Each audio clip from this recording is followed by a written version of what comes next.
everyone. Welcome to today's webinar. We'll be talking about strategy in a time of crisis specific to social. We ask that you do stay muted. So for the entirety of this presentation, it should have auto muted when you started, but if you could stay muted, just use the chat feature if you do have a question. We'll be collecting those and answering those throughout the presentation on our end. And I will hand it over to Courtney to kick us off. Good afternoon, everyone. Thank you so much for joining us. This is our first social media webinar, and we're very excited. I'm sure many of you are familiar with our past format of social media bootcamp. And unfortunately, since we can't all meet together, we've come up with a webinar series that we hope you all enjoy. Today, we are going to be talking about strategy in a time of crisis, which I think all of us are very familiar with. So before we get started, we are going to introduce our team. So my name is Courtney Hersel. I'm the Content Marketing Manager at the Lee County Visitor and Convention Bureau. And my main roles really oversee social media strategy and many of our campaigns that we run. And I also want to introduce you to my colleague, Joshua Lambert. He's also on here as well. He is our marketing coordinator, and he is a vital role in all of our day-to-day social media content. And we work very closely together. We're a pretty small team, so he is a huge part of our social team at the VCB. And without our partners at MMGY Global, really none of our social media would be as great as it is. We consider them an extension of our team, and they truly are amazing. So I'm going to pass it off to Mackenzie to introduce the rest of her team. But we're very lucky that we have a partnership with them. The VCB and MMGY, we consider them just amazing partners, and everything that we do has them behind the scenes as well. So we want to make sure that all of them get introduced as well. So I'll pass it off to you, Mackenzie. Thank you, Courtney. That was very nice. The sentiment is shared on our end too. Definitely a great big team effort. My name is Mackenzie Bromley. If you have been to past social boot camps that were in person, you most likely have heard from me. So typically there, but really excited we could come together in this Zoom format. So I'm a director of social here at MMGY. I oversee all the social strategy specific to the Beach to Support Myers and Sanibel accounts, and then kind of run the day-to-day team as well. So Austin Bargery is on the phone, and he'll be helping answer questions and running through everything today. He is our senior social manager. He oversees that day-to-day strategy, assists greatly with our paid advertising campaigns specific to social media, as well as just organic social campaigns as well. Gina O'Toole, she focuses mainly on content strategy as well as influencer campaigns. So she plays a vital role in that. And then Jenna Larson, so she didn't make the slide. There was only room for 5 phones, but she is just as important, and she's our community manager and our content writer on the account.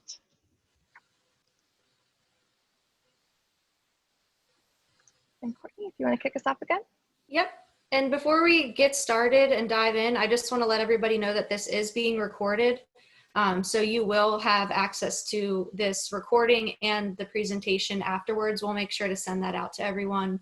And we'll also put it on our Lee County, leevcb.com site. So we'll make sure everybody has that. So don't stress over taking notes or anything. You will have access to all of this afterwards. So diving right in, it's really no surprise. I think, especially for all of us working in Southwest Florida, we've had our shares of different crises that we've had to deal with. So I think no matter what type of crisis we may be experiencing, we really can't forget about our social media channels and the role that it can play in our overall crisis communication plan.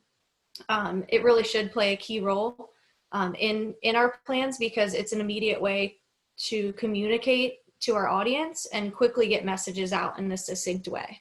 So knowing that social plays a big role in our crisis plan, we're going to be covering 4 different phases. We'll be walking through these 4 different phases that will help guide you in your business during a crisis and help develop your social media strategy. So the first stage is listen. So what's happening, what crisis is at hand? We've got to identify the problem and understand what really is going on. The next stage is to make informed decisions about what your content's going to look like on social media. You're going to have to outline your objectives and build maybe a new content strategy, depending on what that crisis actually is. And then the next stage would be respond. So now that you've kind of outlined your objectives, what your strategy is going to look like, now it's time to respond and create that content and start pushing things out. And then the final stage is learn. So maybe sentiment has improved, maybe things are starting to feel normal again, or maybe there's a new normal, which many of us are dealing with right now. What are we learning from what we're seeing on social media and this new strategy we're implementing? And I think one of the main important things to take away too from a lot of these phases that we're going to walk a little deeper into is that, you know, you may go through a lot of these phases and then you may have to go back to listening and you may learn something and have to make other informed decisions on, you know, how to adapt and shift your content strategy. So it really is going to depend on what crisis you're dealing with. But I think these 4 stages are a great place to start, and we will go through each of these. So I'll pass it off to Mackenzie to kick us off with the listen stage. Yes, happy to take it from here. So yeah, this first phase is really important in all aspects of whatever crisis you might be in. It's important pre, during, and post, because, you know, without it, you might not anticipate or realize that there could be a crisis at hand. So we really want to identify the problem, and, you know, figure out what's happening and what our travelers are saying. So before we get into steps on how, you know, you can implement that listening on your end, did want to provide some information on, you know, what we've been hearing. This is fairly new information. This comes from a listening tool that we utilize on our end. This is not specific to our destination. This is pulling in all mentions within the US on all social channels that include these key travel indicators. So, you know, we are seeing some positives. There's definitely been an increase in, you know, travel mentions across social in July and August. There are kind of 2 decreases on this slide, which, you know, aren't there to cause panic. They're there for, you know, expected reasons. We have seen a slight decrease in those mentions as school, you know, virtual or in person, kind of ramps up. It's pretty slight, but it is there. Same with road trips. We have seen a decrease, but I think that kind of goes in tandem just with the decrease in overall mentions from these past 30 days.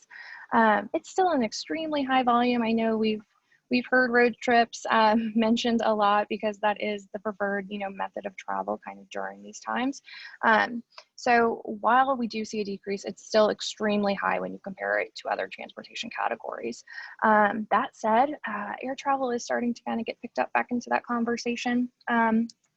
It's been, you know, steadily increasing over kind of the past 2 months. So we have seen a slight increase in mentions, you know, tied to air travel and, you know, taking trips via air travel over these past 30 days.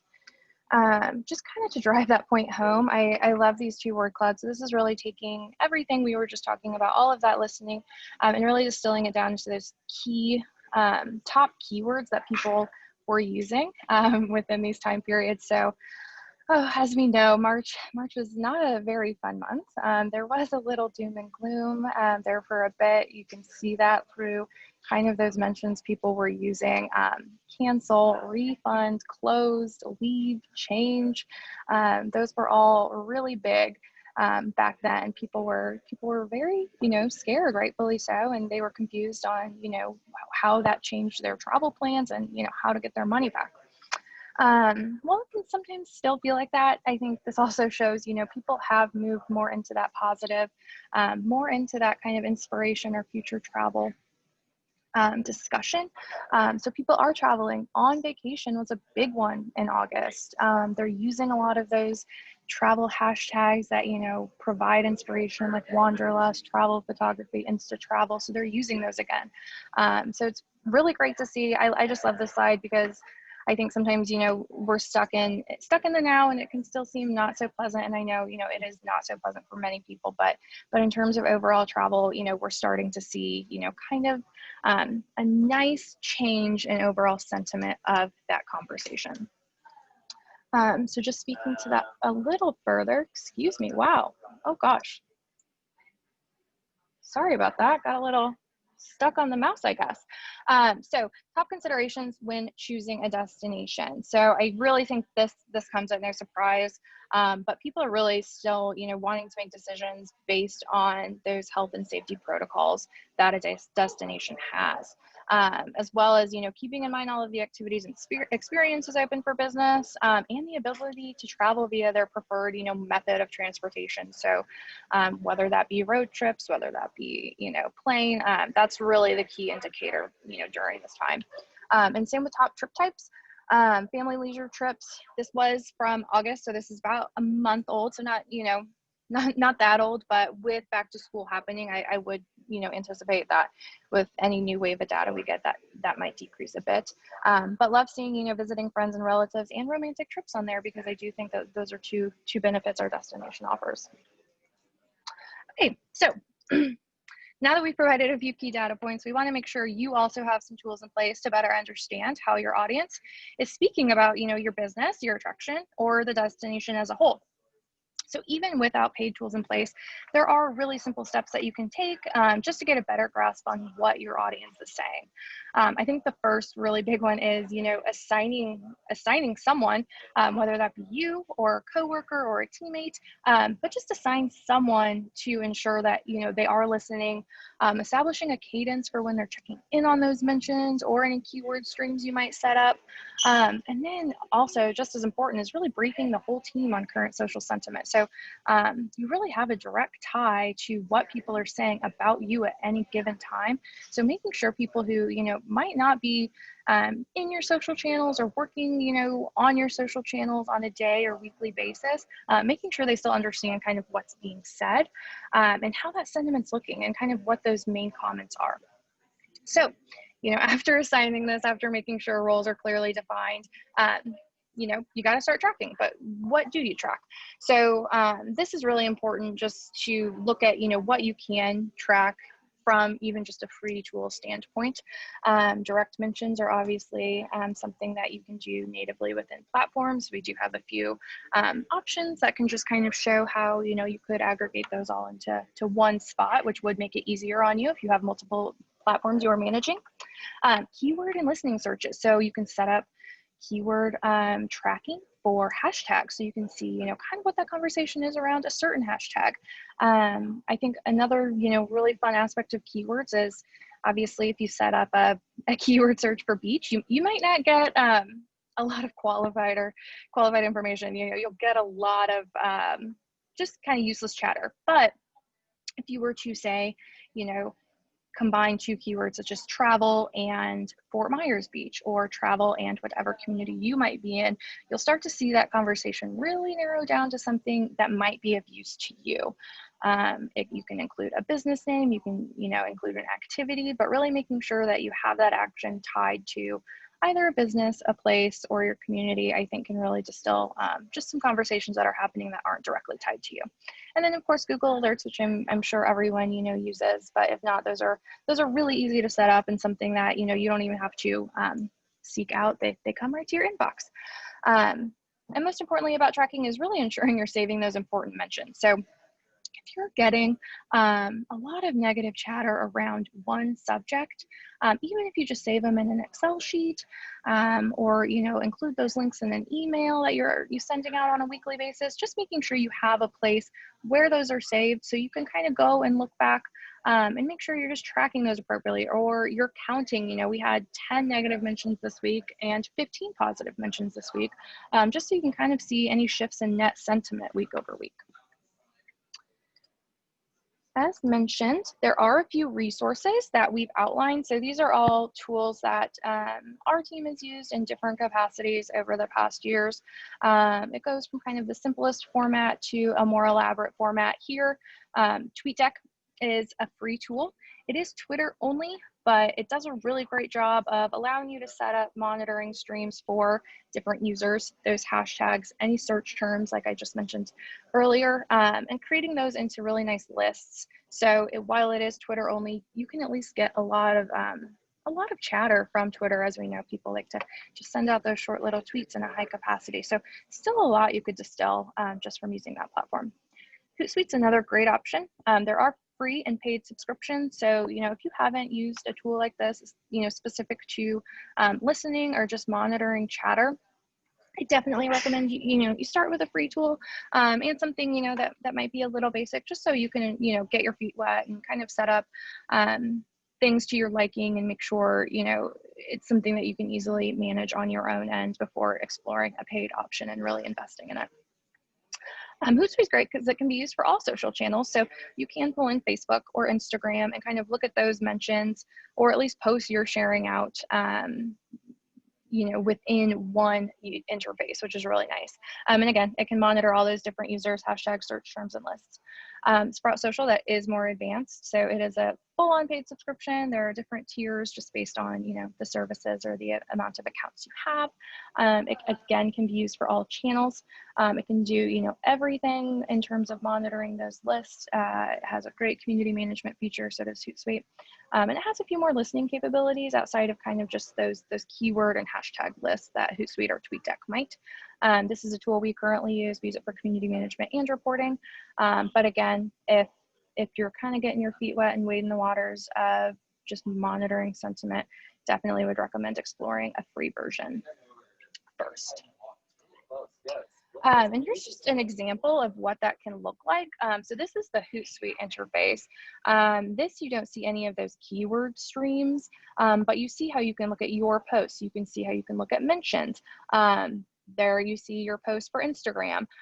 You can just scroll to the right if there were more, post to the page. You can really start to track direct mentions versus hashtag mentions versus private messages. It's really easy to add streams, and it does save a lot of time if you're really just wanting to kind of see what your audience, your direct audience is saying about you. You can kind of look in one place without having to go from platform to platform. Okay, were there any questions we wanted to touch on prior to Inform? I don't think any popped through, did they, Austin? No, I didn't see any, but I did want to know, we're going to launch quick polls as part of each section. And so you'll be seeing those come out, and they'll be related to each sort of those 4 pillars that we're going through. So you'll see that pop up here in just a second for the section we just reviewed, and feel free to answer and we can take a look at those. That's a great point, Austin. Okay, so I'm going to let Courtney kick off our Inform section. So we've done our listening, we have a better understanding about what that crisis is, and we'll kick it off with our Inform phase. Great, I am just seeing all the polls come in, which is really fun. So thank you all for participating. Okay, so going into the Inform phase. So, we've had a chance to listen. Now we have a better understanding of the crisis at hand. Now it's time to use what we've learned to make informed decisions about what our objectives are going to be and our content strategy moving forward. So where do you start? From our branded Beaches of Fort Myers and Sanibel standpoint, one of our best tips of advice is step 1 is to just review what's happening and pause any planned content to reevaluate if it's the right message at the right time. It's just, I think, the safest way to ensure that, any planned content or scheduled content that you may have in the queue does not go out, because you just never know how people are going to respond. And if you are dealing with a crisis, it's best to just pause, take a step back, and reevaluate what content you have on hand and maybe what the next steps are. So step 2, once you have paused, outlining objectives for social during that time. What does that look like for you? Are you trying to educate people? Are you inspiring? Are you informing them about something? Obviously, this is going to be very specific to what crisis you're dealing with, but it's important to take the time to just take that break and determine what your objectives are and what your goals are on social for that time. In step 3, maybe that includes acknowledging the crisis. Maybe you need to come out on social and say something about what's going on, or maybe it's more of like a subtle inclusion in some of your posts, but You know, COVID is top of mind for everybody right now. And I think, you know, it would be very insensitive if you're continuing your social content like business as usual. You don't want to come off in that tone of voice. You don't want to come across as tone deaf. So it's important that, you know, if there's a way to acknowledge the crisis, you should be doing it. And then step 4, determining appropriate content strategy moving forward. So now you kind of have your objectives in place. What does your content look like moving forward? We can go on to the next slide. And then this is just an example from the beaches of Fort Myers and Sanibel standpoint. You know, in the early stages of COVID-19, we had to take a step back. We actually paused all of our social media content. It was completely dark. We didn't feel like any of the content that we had planned out would have been appropriate for that time. So we really took the time to just take a step back. And as hard as that may be, it's very important to do that if you feel like it's necessary for whatever crisis you're dealing with. And from a COVID standpoint, from our overarching brand, we had set a recovery plan in place, which consisted of these 4 phases you're seeing on the screen, the wait, ready, set, and go phases. So really for the past 6 months, we've been dabbling on social media between this wait and ready phase. And this is just an example of some of the objectives we set in place, which was number 1 was to educate our local audience with current news and events and things happening in the destination, and then utilizing our channels to drive home relaxing aspects of our destination. We offered peaceful escapes, virtual experiences, things that people could enjoy from the comforts of their home while still keeping the destination top of mind, but keeping it very inspirational and not driving home the message of, you know, come here now, travel to our destination, because at that time it just was, and still is, it's just not the right time to be driving specific messages home. So we kept it very inspirational in the beginning. So those were just a couple examples of some of the objectives that we set in place before we moved forward with changing our content. And with that, we felt like we really needed to acknowledge the crisis. You'll see the example on the right. This was a post that we had pushed out on our channels and actually pinned to the top of some of our pages when COVID really hit hard and we had, you know, beaches closing and businesses closing. It was very early stages, but we felt like we needed to address it. We felt like we needed to say something. Otherwise, we felt like the brand would just be coming across as business as usual. They're just ignoring everything that's going on. So it's important to draft like a clear and succinct message that provides the information your audience is wanting to know. We had a lot of people writing in on our channels asking a lot of the same questions, and we used that information to draft what message and what communications we wanted to provide to our audience. And the thing is, you don't have to have all the answers. We certainly don't have all the answers, and that's okay. I think your audience is going to appreciate you being authentic and transparent to whatever degree that you're able to do that. You'll notice in this example post, we encourage you to visit this link for more updates. So, you know, a lot of times you can't provide a lot of the information that you want to give people, but if there are other resources or landing pages or websites that you can direct them to, that's always an alternative. And that's something we do a lot as well. We try to curate as much information as we can on our website and then provide that as a resource to people when they're asking questions. And these are just a couple other examples. Aside from COVID, you know, we've had water quality issues here. We've had hurricanes, things like that. So just a couple other examples of how we have addressed that on our social channels. And you'll see like these posts don't portray like our typical beautiful imagery and fun and inspiring tones. It's very serious. It's very direct. It's to the point. We're just trying to convey the most important information to the people as they need it. So, you know, it's just another way of adapting how you're communicating with your people on social media, but it's just important that they're getting the messages and the answers to the questions that they're asking. So make sure you're always listening on your channels as well, because that can help draft what messages you're going to be pushing out in the future. So then going into building your content strategy. So use whatever resources you have on hand. Take note of the things that people are saying on your channels and the questions that they're writing in. So whatever resources you do have, use that to feed your content. You know, a lot of times we get the same questions over and over, and that just helps guide us to say, okay, our audience is asking us this. They're in need of this information.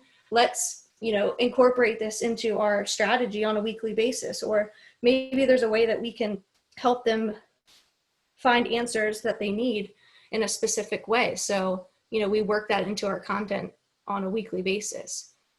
Step 2, ensuring you're sharing messaging on the right channels. So, you know, maybe, especially during COVID right now, maybe Pinterest isn't the right channel that you should be spending your time. If majority of your followers are on Facebook or Twitter or some other channel, and you know that's the way that you're going to reach them, that's the place that they're asking questions and trying to find out information about your business, just make sure that you're sharing your messages on the right channel for you. And I'm not saying that some of those platforms aren't, you know, good opportunities to share information, but I think it's just a good checkpoint to say, okay, you know, where am I going to spend my time? Where are my people? Where are they asking questions? Where are they going to get this information that they need? And then step 3, focus on quality over quantity. So, you know, your posting cadence may change, it may decrease, and that's okay. Don't be afraid of that. We always, one of our best pieces of advice is always quality over quantity, and just don't post for the sake of posting. You know, you want to make sure that you're providing value to your audience and to your followers, and it shouldn't just be you trying to push out a post because you used to post once a day and you're trying to keep up with that. Which also kind of goes into step 4, like, don't be discouraged. You know, you may see your engagement drop, you may see less likes on your post and things like that. But I think in a time of crisis, it's more important to be that support system for your audience, making sure that you're communicating effectively, giving them valuable information versus trying to get as many likes as possible. And then I'm going to kick this over to Mackenzie, who's going to go into some of the information, recent information that we have in regards to the content that's of interest to travelers. Absolutely. Yeah, so speaking of that content of interest to travelers, before we kind of move into, you know, just some additional best practices on our end, again, just sprinkling in that information we have that we can provide you guys.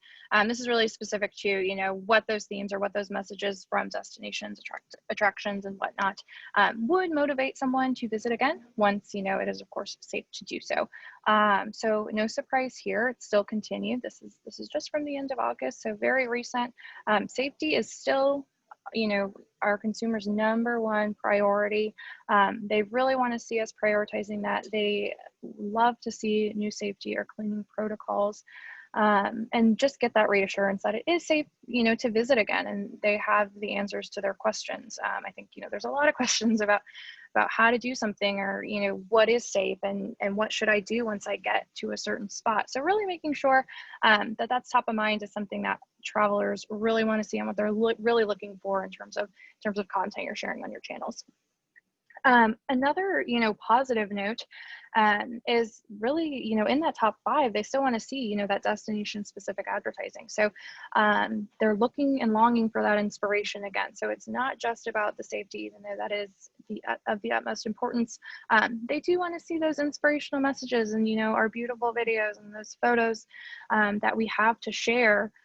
Because that is something that, you know, they're welcoming back, and, you know, they're wanting to see kind of in their feeds again. So really a positive indicator in my book there, as we look ahead to kind of how to shift our content strategy in this next phase. Just kind of expanding on that. Right now, only 14% of consumers don't want to hear from us, which is the lowest it's been since April. So yay, another positive. There is still that continued interest in hearing what destinations are doing. Destination websites are still continuing to be tapped into as a really reliable resource for when consumers are ready to travel again. So when they're in that phase, when they're starting to consider what to do, they're still looking at those destination websites to see what information, you know, we have and what we can share. So, you know, I think that's really important because obviously the VCB has a beautiful website with tons of great information. So even if you're kind of struggling with, you know, content that you might be able to share, I would really, you know, encourage you to kind of look around and see those new landing pages or see those editorial pieces that could be used for any content that you might have upcoming. And then lastly, 7 in 10 consumers in August interacted with travel media. So again, there's a lot of people that are wanting to see this content. Take it from Bonnie, back when we shared, you know, really relying on that inspirational and relaxing content. You know, she took a few minutes to get lost and lost in our page. So that's what we want to see. That's what we're here for, and that's really what we're striving to do. So again, when we're looking at that sentiment, we're looking at what those users are saying directly to us. When we're getting a surplus of this type of message, we know we're doing something right and we know we're on the right track. Okay, so as Courtney mentioned, really want to prioritize where you're sharing. We know you can't be everywhere at once, especially now this you know, pandemic has really taken a toll on how much we can do, and you know, it's made us really busy. So, you know, we can't be everywhere. That's okay. If you need to decrease the amount of content you're sharing, that is okay. As long as it, you know, really follows, you know, those interests that we've talked about that people are wanting to see, and you're focusing on that, that's fantastic. To that point, when we're talking specifically about crisis strategy, we really look to kind of those 3 main channels. As Courtney said, a Pinterest, that's great for future travel planning. So, you know, if you're feeling more comfortable, if your sentiment's on the right track, you know, you could maybe consider bringing that back in if that's a channel you have. At the beginning of a crisis though, when we're acknowledging that situation, we really want to look to those channels where our audience is the most. Typically, that's one of these 3. You know, when we're talking about those acknowledgement posts, we kind of said, throw that rule book out the window. We don't have to include those images. We don't have to include that video because, you know, that's not really meeting that person at that right moment. That might not, you know, it might make that post look a little less serious than what we're intending it to be. So Facebook and Twitter are great resources for that type of content because you can do a post without an image. Facebook, great for information, great for updates. You can change your whole about section if you need to. You can update those business hours. So this is really great when you have changes to your business or to your attraction. You know, Facebook's that primary resource, and it's really important to kind of update those hours or your phone number or your address within Facebook's about section to make sure it's completely factual and up to date. Twitter, the same. If you know you're going to have a situation in which, you know, updates might come on an hourly or, you know, a very quick basis, Twitter's great to get those message updates out in real time. So people expect those quick pieces of news. People expect you to respond to their messages. They see it as a huge customer service platform. So even if there is something that requires, you know, 10 updates in a day, if those 10 updates are necessary, Twitter's a great place to share those. On Facebook, you could even just say, you know, we're closely monitoring this situation. Follow our Twitter page and link to that Twitter page for more updates. So those are 2 really great resources kind of for that first stage of a crisis. Instagram, again, still really important. We'll share some data that just shows how much time people are not only spending on social, but on Instagram.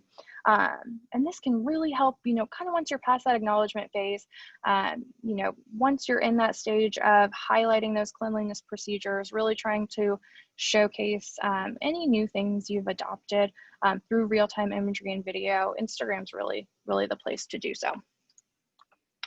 So to kind of recap everything we've gone through, just a few best practices. So making sure you're pausing that content, utilizing real-time video and imagery, especially right now.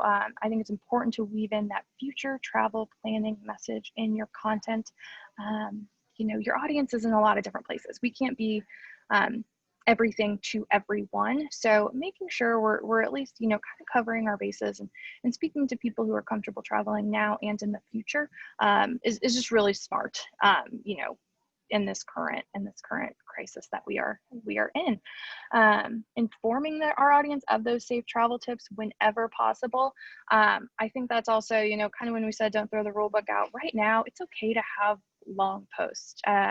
Typically, if you've been to past boot camps, we always try to, you know, highlight that your messages should be short, succinct and to the point. But right now, if you have a lot of updates, you really want to outline those safety procedures, go ahead and make a long post. People are going to want to read that right now. And then lastly, encouraging audience interaction within your content. So again, people do want to see that traditional messaging from us. They want to think of the good times. So, make that a place where people can have them share their favorite travel memories or photos from their past, visits or, at your resort or to your attraction. So really make sure you're, including calls to action that, might not be travel now, but at least kind of meet your audience where they are and let them have a little bit of fun still. Things to avoid, I think, these are all pretty clear at this point, within the COVID pandemic, but you really want to avoid showing, pre-COVID photos that might show a lot of crowds or even just large groups of people. Interiors of restaurants or bars, unless you're highlighting those new safety measures. So again, a lot of these, just use your best judgment. If it is something that's kind of conveying a new procedure or something to that extent, by all means do so. But large groups of people sitting inside a restaurant, probably aren't the best to share, to your audience at this time. Same with, large events or festival imagery, and also just imagery that appears crowded, staged, or expected. So we have a few examples to go through right after this, but audiences are really looking for that authenticity now more than ever. That's a trend across brand social content. That's a trend across influencer social content. I mean, people really want to see that authenticity. They want to see those filters removed, and they want to see that real life. So here are a few examples. Starbucks and Target, obviously huge brands, but if you see that content looks like something your friends might share. So they're really leaning into that authenticity. They're highlighting those innovative measures or safety precautions they have, case in point, Starbucks. Target, I mean, that's a completely different back to school post than we probably would have seen last year from them when they were highlighting new products, new clothes, things of that nature. Instead, they're kind of showing how back to school looks different, across the country, and leaning into those authentic moments that their target community is having. Santa Monica, so that's a destination across the country, but they're really leaning into, showing, their farmers market. It's open, but look, it looks a little different, and that's okay because they're highlighting what those safety precautions are. And then of course, couldn't have examples without, highlighting some of you guys. So these are just great examples from the destination too. So Pink Shell, again, using those do's, highlighting the new safety precautions that they have in place, making sure people know that they're prioritizing health and safety. And then just adding a little positivity to it. Again, like I said, there has been a lot of doom and gloom, and when you can add in some positivity in the right way, that's great to do because our audiences are really longing for that. Gulf Coast Kayak, again, announcing that they are reopening, doing a great job of listing kind of all of the procedures they've put in place. Kind of to my point of, things can be a little longer right now. That's okay because people do want to read that information. They're linking to, their page, and they're also really calling out that, hey, you guys can contact us if you have any questions or concerns, and we're here for you. Again, a fun little video. So we loved this paddleboard tour. This was earlier kind of in this phase when people, might not have been able to go on a paddleboard tour. And they took us along with them. It's real-time video. It's really authentic. It makes you feel like you're there. And gosh, if you were an audience member and you were stuck, I'm in Kansas City. I don't get to see your beautiful destination every day. And I would love to. So this just puts me right there and, makes me feel like I don't just have just grass and no beautiful oceans right, right outside my back door. So loved this example as well. And again, not polished, something you can easily do. Well, it's beautiful. It's polished in a great way, but, not high production value. They didn't, use an agency to make this. They really just highlighted what they have and what that real experience would be. Okay, so we've seen what people have done in the past and kind of where we've been, but do want to look ahead a little bit, just so you guys have a little information at your hand to kind of alter and adjust your content strategy moving forward. So I think this goes without saying, but adults are spending more time on social than ever before. It's up to about 82 minutes a day. That's 7 more minutes per day than last year. If you think of 7 minutes times, the 365 days in a year, that's a ton of time. It was initially expected to, we were expected to see this kind of go down after those first few months of the pandemic, and it has not. So we really want to make sure that, we're creating content where people are spending their time. When we look ahead to some fun trends, we'll touch briefly on them right now, just a minute or two. And I guess this is a great time for a plug. Our next session will be a full deep dive on content strategy and emerging trends, and how to utilize those for our own channels. So just a little teaser for what's to come in the next session, which we'll provide more information on. But Reels. So this launched just last month. It is, the competitor to TikTok, which has become ever so popular. But this is a great feature because it's already on an established channel that, most of you probably have an audience on.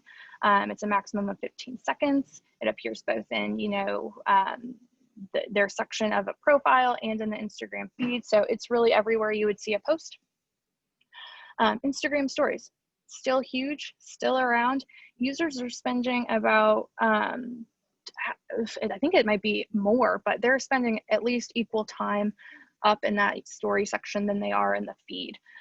So huge time spent there. And additionally, 62% of users say they're more interested in a brand after seeing their stories.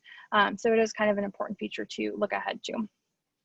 And again, here's just a nice example of a story we recently featured, kind of harkening back to those dues. We're asking people to share their favorite past memories or their past experiences with us, especially during a time when they might not feel comfortable traveling just yet. Video, I feel like that's been a trend for years, but man, they are still expanding video services, especially across Facebook and Instagram. That includes lives, story content that is videos, reels. Facebook has a great watch feature. You can create watch parties, but really expanding those services and prioritizing that within the newsfeed as well. And lastly, a little fun one. Facebook actually acquired Giphy back in May. So that really highlights, their interest, and, if Facebook acquires something, they're probably going to try to really prioritize that moving forward. About 50% of Giphy's traffic comes from Facebook platforms. That includes Facebook and Instagram. So it does demonstrate a really high adoption of GIFs within social moving forward. And just a few fun examples. Well, Island Topper isn't happening in the same capacity as it has in previous years. Prior to, we did kind of develop these really fun gifts that you could actually find on your own Instagram now. So they're live, and we'll go into this more in our next webinar, but definitely also a focus for us as we head into the next year. Okay, so lots of content strategy discussion, but now that strategy is built, you kind of have a better grasp of what your audience likes. You're constantly learning, you're constantly testing, and while that is really important, it's equally as important to make sure your audience knows they can rely on you for information and that you will respond. So if you do share a post but you're not actively engaging, it kind of defeats the purpose. So we'll go into a few just steps on how to, make responses a little less daunting. Okay, so step one, that listening protocol is in place. Who's listening, when they're listening, you have a cadence or a frequency for how and when you're checking in. So now let's put that to place. Let's make sure those mentions we're monitoring are getting responded to. So to do that, especially in terms of a crisis, it's really recommended that you build response guidelines. As Courtney mentioned earlier, you'll see a lot of the same questions pop up. Based on that information at hand, so, especially kind of in March and April, a lot of the same questions we were having is, is it safe to travel? Are the beaches open? What is open? Oh gosh, excuse me. So what is open? And, we started to see a real clear trend as to what people were wanting to hear from us about. So using that information, it's really great to then create responses. So you're all aligned on what is being told and what is being said to your audience. It's also really important that your full team is aligned with this messaging. If you have multiple people that might check in and respond to comments, it's really important to make sure that that messaging is consistent. You really want to make sure it all aligns with your brand values and it's sharing factual information. So, typically for per question, on our end, we'll create about 3 to 4 responses. They all have, the same-ish answer, but they're crafted a little differently, just so, if we do have multiple questions on one same post, our audience kind of thinks, we're tailoring that content to them. So all of these responses are still approved. They all still have, the same clear answer, but the messaging's a little different. And, we have those boundaries to work within. So we know we have these 4 to 5 responses that we can use to kind of meet that certain audience member or commenter kind of where they are. So that's a really great, suggestion I would have too. If you're seeing, kind of 3 core questions being asked, sit down and start thinking about kind of what those answers could be. Maybe craft 2 to 3 responses that, you guys could go between and, multiple team members could use, and then make sure everyone's kind of on the same page. So once you have those, start engaging. So, I think this can be very hard, but, people are keyboard warriors because you can't see them. They can be a little meaner. So don't take those personally. They're just kind of venting out their frustrations, not at you or not at any particular person. So make sure you kind of can stay calm, cool, and collected within these responses. And then also, if you're seeing an influx, especially during a crisis, you will see an influx of comments. Make sure you're kind of connecting with the most urgent commenters first. So those people that have urgent questions or seem a little more agitated, make sure you're responding to them, kind of easing their worries before you move on to kind of those really fun, positive comments like Gloria over here. Again, she really wants to go. And here's one of those responses. We really wanted to make sure when the time is right was included in, anything that might be positive, just to make sure they kind of got where our current sentiment was around travel during, those first few months of the pandemic. Okay, so a few guidelines. I think it's always important to use that follower's name. You want to show you're speaking directly to them and that they are heard and that you are listening to them.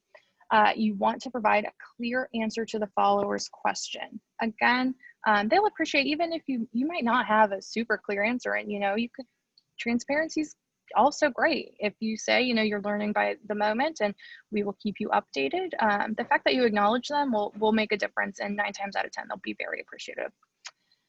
It's always great to include a statement or fact that articulates your stance on the issue. So, example, we've adopted new cleaning procedures. Be clear and to the point. Link to more information when you can. Users like to kind of be able to have that as a resource that they can go and explore more on. Again, the VCB has a great website with a lot of those resources. So, if you do want to link somewhere, you can typically find that on their website too, or you can see what we're linking to within our comments on our social channels and utilize those links as you'd like to do so. And then if they have follow-up questions, or if they're still commenting and it's kind of creating a thread, make sure to take that conversation offline. So provide direction on how they can continue that conversation, whether that be a private message, whether that be a phone number or an email address. You really want to make sure you're keeping that conversation between you two and that it's getting resolved, and you're not inviting others on social to kind of join in. So here's just an example to the right. Again, a lot of people are curious about, just what they're hearing and what's open and what's not. So we, use his name, clearly state what beaches are open at this time, and giving him a link to our COVID-19 update so he can see, the most recent updates and can kind of keep that for future use. So again, a few more best practices. Engage with as many followers as you can, both positive and negative. Again, if you need to, you're busy, if you need to wait on those positives for a day or two, that's fine, because they'll understand and they'll enjoy that you responded to them. But really make sure you're kind of hitting those people who have those urgent complaints or questions first.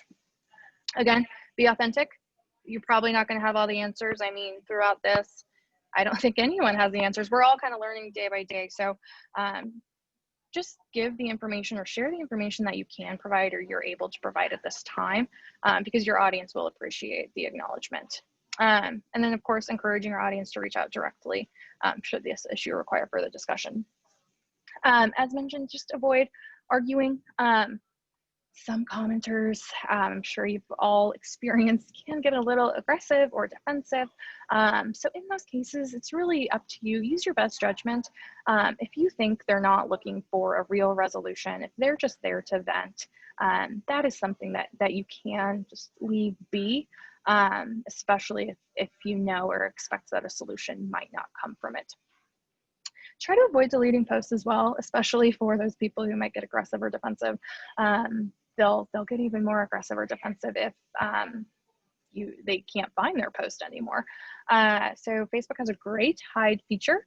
Of course, this also, aligns with using your best judgment. If there are, curse words or bad, horrible language, you take the necessary steps that you can. And then lastly, ignoring serious concerns or questions. So a few more just examples, as we've mentioned, about water issues, and even just, somebody sad about canceling their trip. We didn't have all the information. We said, we're so sorry, but, enjoy, we're trying to bring the beach to you. So enjoy that. And, again, 9 times out of 10, our commenters are very appreciative of the information we have to share. Okay, and lastly, before we get into questions, learn. So sentiment may have improved, or maybe you're just seeing more positive chatter. Maybe your sentiment and your direct mentions has improved. So you're going into a new phase. Things are starting to feel maybe a little more normal, or you're starting to see a shift. So now what? It's really important to continuously take time to examine what's working and what isn't. That can seem really daunting. Again, we have so much going on in our day-to-day lives, but even if that's 5 minutes, just connecting, sending out a quick email to your team, making sure you're communicating internally in some way, just to take the time to evaluate if what's working is still working, or if it's time to kind of shift strategy a bit and test a few new things. So a few takeaways, kind of as you approach your content strategy, and things to keep in mind is, we continue, evolving within the current crisis we're in, is before acting, really define what counts as a crisis. It's very clear, COVID-19 is a very serious crisis that's really affected the travel industry. So that is something, that has altered, what we do and how we message. 5 negative comments in a week, that's a problem, and that's something, to still communicate internally and look into. But before, pausing the content and reevaluating, most likely that could just be addressed as a problem, and there could be a quick resolution. So making sure you have those clear lines, before panic ensues internally. Big or small, crafting that crisis communication plan. So making sure, even if it's just 4 bullet points of the who, what, who's responding, how are they responding, when are they responding, making sure you have clear marching orders in place. Always pausing to kind of reevaluate your tone, even if that's on a daily basis. Just taking, a few minutes to make sure it's the right message. Taking time to use your platforms as a customer service tool. Again, very important just in terms of the nature of social. Again, people are spending a lot of time on social platforms, and they're using social to voice their frustrations and their concerns. So not ignoring it as customer service, and really making sure you have those response parameters in place to aggregate all of the direct mentions you might be receiving. And again, as mentioned, communicating internally. So even with people who might not be in social, or discussing social or posting every day, it's great to talk to your team about what you're seeing. There could be things popping up that could affect how you approach reopening, or how you approach any new procedures you have, and those questions, comments, or suggestions are being voiced on social. So always important to make sure you're keeping your whole team in the loop on how that sentiment and how that conversation is going.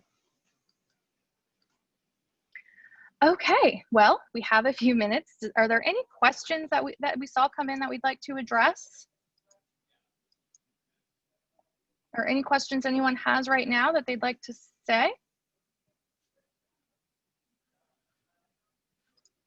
Mackenzie, we did see a few questions come in about the recording, and just as a reminder, we will be sending this out and it will be available on the VCB website as well once we wrap up today for you to refer back to, share out with colleagues, etc. Perfect. Okay, well, if we don't have that, we will go to our next steps and resources. So Courtney, I will let you kind of highlight where we go from here. Great, thank you. And if anybody does think of any questions after the fact, you can always reach out to the VCB team, and we are here to help and help answer any questions and guide you in any way that we can. So we'll be sure to include that information in our follow-up email that will include the link to the recording and the presentation. So feel free to reach out to us whenever you all come across any questions, or if you need help, we are here for you. And a couple other additional resources we have available to you is our email that goes out every month. It's called This Month in Social Media. And MMGY helps us put together a great list of resources that is just a lot of the newsworthy, top news and updates that regard all of the different social media platforms. And there's a lot of just great information in there. It's very high level, so it's very easy to just kind of get the quick snippets of what's going on in the social media world. And we send that out every month. So if you aren't on that list, please reach out to Josh. His email is listed here, and he will get you added to that list as soon as possible. And then we also have a partner toolkit that is on leevcb.com. This is more specific to COVID, but it does have a ton of great information, a lot of great resources that are specific to different business types, some guidelines, tips, and things that you may need to know, and also outlines our recovery strategy moving forward. So a lot of great information there that it lives on leevcb.com for you to access as well. And then just a reminder of our upcoming webinars that will be happening on October 1st and 15th. So this series is a 3-part series. So October 1st, we'll be focusing on Content Strategy 101 and some of those new and emerging trends that we've seen that we touched very briefly on today. And then October 15th is going to be a deeper dive into social media advertising. So if you do handle advertising for your business and you've had a lot of questions about who do I target, what kind of budget do I use, things like that, that's going to be a really great session for you to sit in on. We've never really dove too deep into the advertising side of it, but we will be on October 15th. So save those dates for those 2 webinars, and we'll be sending out additional information soon. And I think that wraps up everything. That does. Yes. So we just want to say thank you so much for joining us, and we hope you find value in the information we presented. If you have any questions, feel free to reach out at any time. And if you have any suggestions for future sessions or future content that you'd like to learn about, please feel free to let us know. We appreciate you taking time out of your day and being with us. And if you have colleagues or coworkers that weren't able to join us, we hope that you'll share the presentation with them. So thank you so much. Thank you, everyone. Talk to you later. Thank you. Have a great day.